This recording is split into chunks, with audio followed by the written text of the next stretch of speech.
The Chicago fire had destroyed a large portion of the city 22 years earlier, and the American Civil War had destroyed a large portion of the entire United States 6 years prior to that. So the World's Columbian Exposition was a proverbial rising from the ashes, much to the pride of many Chicagoans. Travel hundreds of miles to see this spectacle of continue to celebrate this victory today with ceremonies around ping pong tables in college basements around the world. Speaking of prizes, one outstanding participant from the fair was Carl Akeley, who you may certainly remember from some of our earlier episodes. In 1892, he was contracted to work on some specimens for this very exhibition.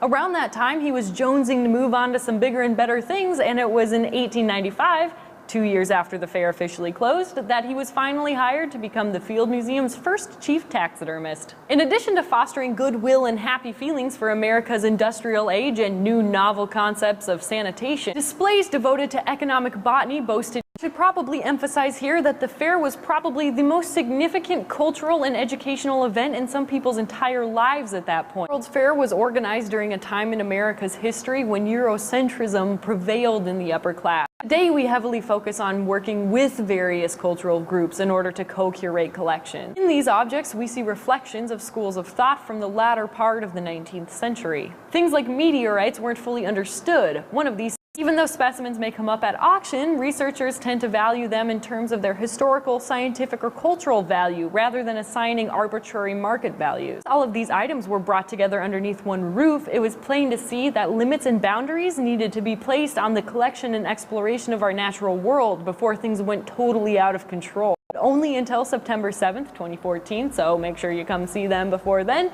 and then they will all eventually be returned to their permanent homes within the research collections of the Field Museum to be studied for centuries to come.